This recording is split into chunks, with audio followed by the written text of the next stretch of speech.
नमस्ते बच्चों। Amu and you channel पर आप सबका प्यार भरा स्वागत। कैसे हैं आप लोग? आशा करती हूँ आप सब बहुत सकुशल हैं। मैं आपके लिए आज एक बड़ी ही प्यारी कहानी लेकर आई हूँ। एक लोक कथा, चीनी लोक कथा। कहानी का नाम प्यारी बुलबुल। बहुत समय पहले की बात है। चीन देश में एक बड़े ही पराक्रमी लेकिन बड़े ही दयालु सम्राट हुआ करते थे। वो सम्राट अपने सुंदर महल के लिए और महल से भी अधिक सुंदर बगीचे के लिए चारों तरफ मशहूर थे। दूर दूर से लोग उनके इन बगीचों को, उपवन बागों को देखने के लिए आते और सब कहते कि दुनिया का ये सबसे सुंदर बाग है, शाही बाग। वहां पर उन बागों में से एक बाग में एक बड़ी ही प्यारी बुलबुल रहती थी।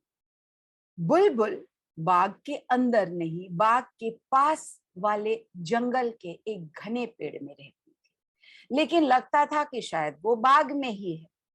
और वहां पर उस जंगल में उस पेड़ पर रहकर बड़ा ही सुंदर मीठा गाना गाती और उसके इस मीठे गाने से सुनने वाले का दिल बिल्कुल मंत्रमुग्ध हो उठता। एक शाम को सम्राट यात्रियों के द्वारा लिखी गई उनके विवरण जो डायरी में लिखते थे उनको पढ़ रहे थे। पढ़ते पढ़ते उन्होंने देखा कि कई यात्रियों ने इस बुलबुल की बड़ी तारीफ की है। बुलबुल, मेरे बाग में कोई बुलबुल है? मैंने तो कभी नहीं सुना। ये बुलबुल क्या होती है और ये गाना कैसे गाती है? सम्राट के मन में बड़ा ही कतूहल जाग उठा। उस कतूहल को दूर करने के लिए उन्होंने अपने मंत्री को बुलाया, प्रधानमंत्री को, और कहा, क्या ये बुलबुल नाम की कोई चिड़िया हमारे बाग में या बाग के आसपास गाना गाती है? मंत्री ने कहा, हुजूर, मैंने तो कभी ऐसी चिड़िया के बारे में नहीं सुना, ना ही मैंने गाना सुना। चलिए पता लगा के आइए, क्योंकि बड़ी चिड़िया की बड़ी तारीफ हम सुन रहे हैं। अब तो मंत्री घबरा गए। बोले कि अब चिड़िया को ढूंढने का जिम्मा उनको सौंपा गया है, ढूंढ के तो लाना ही पड़ेगा। सबसे पूछा, राज्य के दूसरे मंत्रियों से पूछा, किसी ने उस बुलबुल के बारे में नहीं सुना था। प्रधानमंत्री बड़े परेशान। पूछते पूछते पूछते अचानक उनकी बात रसोई में काम करने वाली एक लड़की ने सुन ली। उसने सुनकर कहा कि हुजूर, जंगल से एक बड़ी ही प्यारी बुलबुल के गाने की आवाज आती है। मैंने उसको बहुत बार देखा भी है। क्या तुमने बुलबुल को देखा है? मुझे जल्दी ले जाओ, और मुझे अगर तुमने उस बुलबुल को दिखा दिया तो समझ लेना तुम्हारी नौकरी इस शाही रसोई घर में हमेशा के लिए पक्की हो जाएगी। और ऐसा कहकर वो प्रधानमंत्री और अपने दूसरे मंत्रियों के साथ उस लड़की के साथ चल पड़े। लड़की उनको बाग से होते हुए जंगल के पास ले गई। जैसे ही जंगल में प्रवेश किया, बड़े से वृक्ष के ऊपर बने हुए घोंसले पर उस लड़की ने अपनी उंगली से इशारा किया और कहा, देखिए हुजूर, वहां पर वो छोटी सी नन्ही सी बुलबुल बैठी है। सबने देखा और देखा, हाँ, वाकई सलेटी रंग की छोटी सी एक चिड़िया वहां पर बैठी है, घोंसले पर बैठी है और गाना भी गा रही है।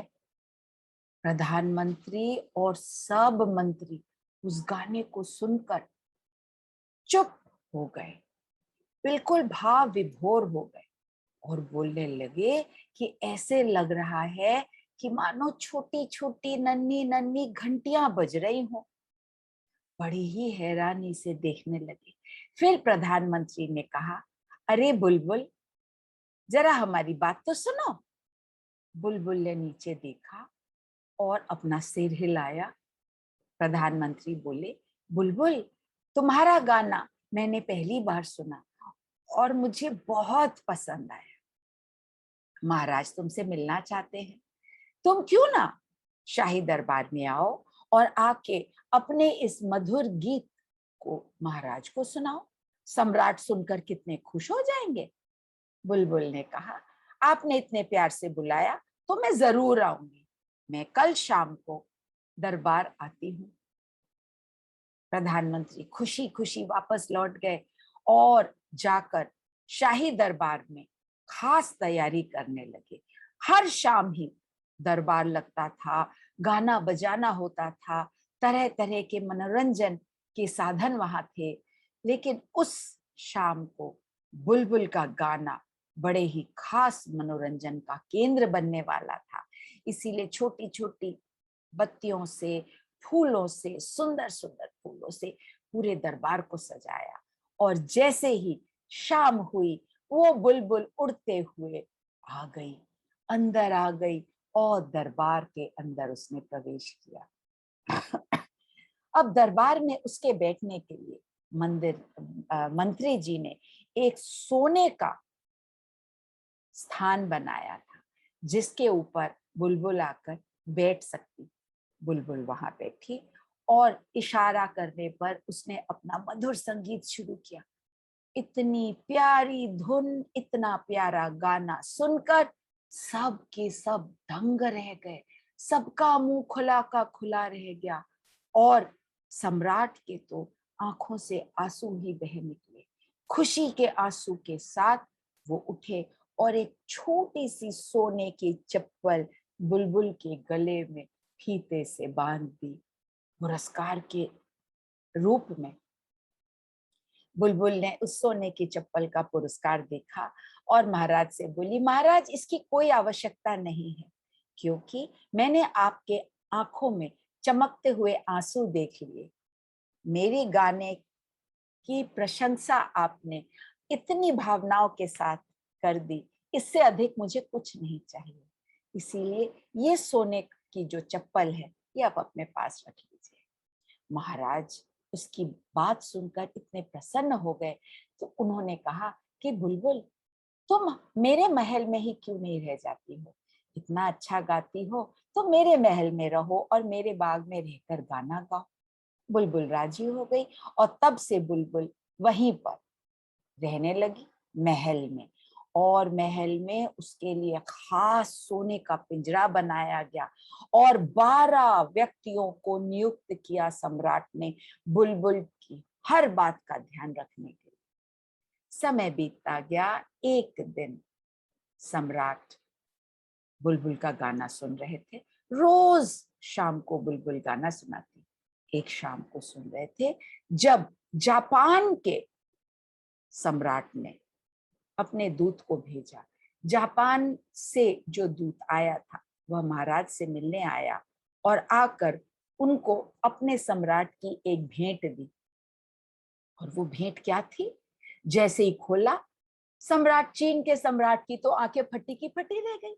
वह एक सुंदर बुलबुल थी, लेकिन असली नहीं, हीरे जवाहरात, लाल बेशकीमती पत्थरों से जड़ी हुई सुंदर एक बुलबुल बनी थी।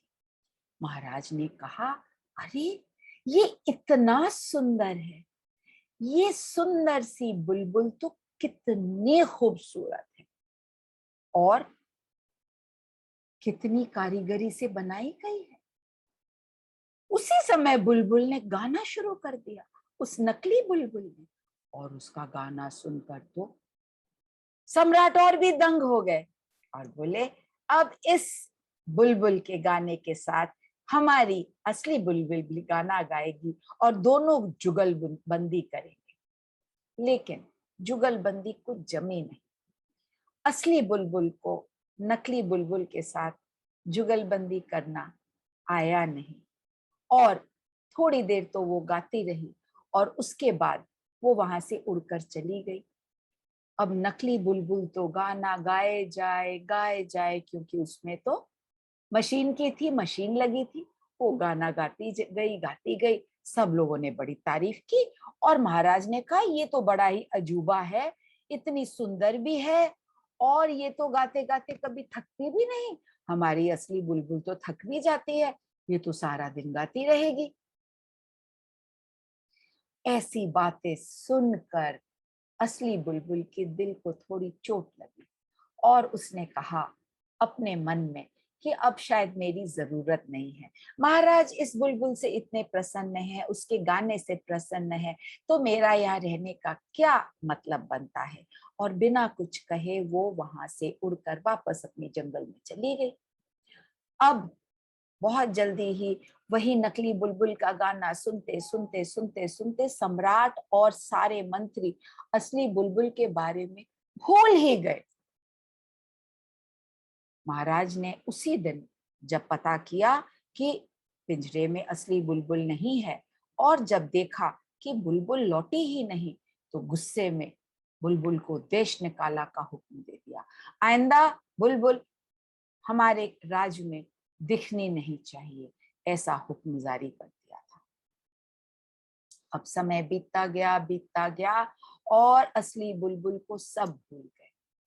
एक शाम को सम्राट बैठे बैठे खामोशी के साथ उस खिलौने की बुलबुल का गाना सुन रहे थे कि अचानक आवाज हुई और वो बुलबुल ने गाना बंद कर दिया।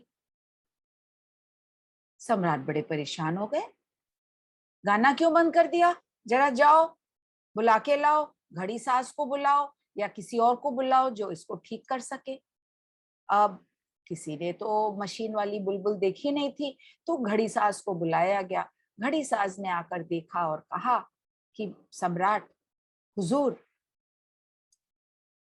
ये बुलबुल बहुत चलते चलते इसके अंदर के पुर्जे ढीले हो गए हैं। मैं इनको किसी तरह से फिर से बना तो सकता हूँ, लेकिन बुलबुल का गाना अब पहले जैसा मीठा नहीं रहेगा, सुरीला नहीं रहेगा। अब 5 साल उस घटना को हो गए और बुलबुल, नकली बुलबुल का गाना बंद हो गया, क्योंकि वो सुनने में अब अच्छा नहीं लगता था, मीठा नहीं लगता था। महाराज को गाना सुनने की आदत हो गई थी, लेकिन क्या करते, असली बुलबुल उड़ चुकी थी, नकली बुलबुल खराब हो गई थी। एक दिन वो गंभीर रूप से बीमार पड़े, इतने बीमार पड़े कि उनका चेहरा बहुत ही जल्दी सफेद पड़ने लगा। जंग अपने बिस्तर के पास खिड़की खोलकर वहीं पर वो अपने बिस्तर पर पड़े रहते और बाहर देखते रहते, आसमान देखते रहते, रात को चांद देखते रहते। चांदनी छन के अंदर आती और उस चांदनी में वह उस नकली बुलबुल को बैठे देखते, जो कि पास में मेज के रखी थी, लेकिन वो बुलबुल गाना ना गा पाती। एक दिन अचानक रात को राजा ने झपकी ही ली थी कि अचानक उनकी आंखें खुल गई और आंखें खुलकर उनको लगा, रे मेरी छाती पर कुछ भार है। खोलकर देखा, अरे ये तो मृत्यु बैठी है, मृत्यु मेरे ऊपर बैठी है। इतना भयावह चेहरा उसका, और उसने सम्राट का सुनहरा मुकुट पहन लिया था, हाथ में तलवार थी। ये देखकर चारों तरफ इधर उधर नजरें घुमाई तो सम्राट ने देखा अजीब अजीब भयावह चेहरे वाले लोग घूम रहे हैं, उनके चेहरे इधर उधर झूल रहे हैं। समझ ही नहीं आया सम्राट को, और गुस्से में उन्होंने और डर में चीख पड़े। लोग दौड़ कर आए और बोले, मुझे बहुत तकलीफ हो रही है, जल्दी से मुझे कोई गाना सुनाए, जल्दी से मुझे कोई गाना सुनाए। लेकिन गाना कौन सुनाता? नकली बुलबुल को तो गाना नहीं आता था और राजा सम्राट की नजरें मृत्यु के भयावह चेहरे से हट ही नहीं रही थी। राजा परेशान, सब परेशान। पूरे राज्य में खलबली मच गई कि राजा की स्थिति बहुत गंभीर है। अचानक मीठे गीत ने पूरे कमरे को भर लिया। बाहर पेड़ की डाल पर बैठी हुई वही असली बुलबुल ने गाना शुरू किया। जैसे ही उसने गाना शुरू किया, राजा की छाती के भार में कमी आने लग गई। राजा को लगने लगा, अरे अब तो ये भार उठ रहा है। आसपास के सब भयावह जो चेहरे थे धीरे धीरे जैसे धुएं में परिवर्तित हो गए और धुएं परिवर्तित होकर खिड़की से सब बाहर चले गए। और बाहर से बैठी बुलबुल का गाना अंदर पूरे कमरे में और सम्राट के पूरे हृदय में, दिमाग में भर गया।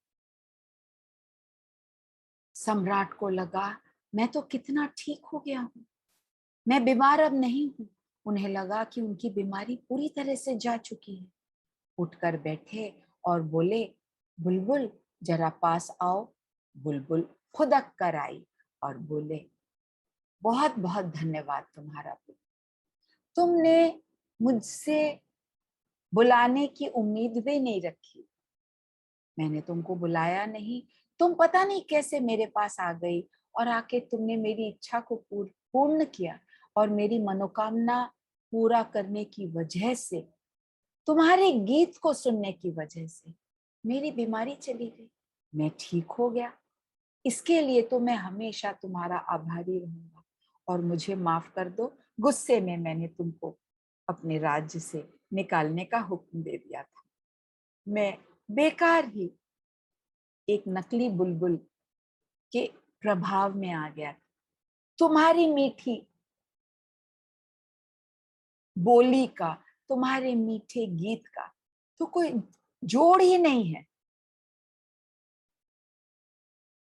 तुमने मेरे साथ इतना अच्छा व्यवहार किया, मेरे देश निकाला के बाद भी तुमने आके मुझे मृत्यु से बचाया।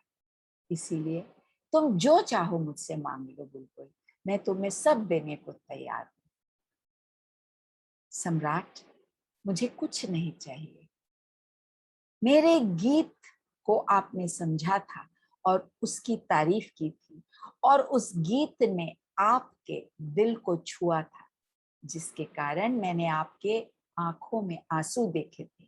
मेरी गीत की प्रशंसा करना ही मेरे लिए बहुत अधिक है। मेरे गाने को आपने समझा और तारीफ की, यही मेरे लिए बहुत है। मैं फिर से आऊंगी और आकर आपके लिए गाना गाऊंगी। आप सो जाइए और जल्दी शक्तिशाली बन जाइए। दूसरे दिन बुलबुल फिर आ गई और आकर देखा कि सम्राट कमरे में चहलकदमी कर रहे हैं। जो कितने दिनों से बिस्तर से उठ नहीं पाए थे, आज वो चहलकदमी कर रहे हैं। बुलबुल ने अपनी तान छेड़ी, मीठा गीत सुनाया। सम्राट का मन भर गया और हाथ जोड़कर कहा, बुलबुल मेरे साथ ही रह जाओ ना, मेरे पास ही रह जाओ ना, मुझे छोड़कर मत जाओ। बुलबुल ने कहा, मैं अब महल में नहीं रह सकती सम्राट, मुझे अंदर पिंजरे में बंद रहना अच्छा नहीं लगता है, लेकिन मैं वादा करती हूँ कि मैं हर शाम आपके पास आऊंगी और आपको आपके मन भर कर आपकी इच्छा अनुसार आपको गीत सुनाऊंगी। ये कहकर बुलबुल उड़कर वहां से चली गई।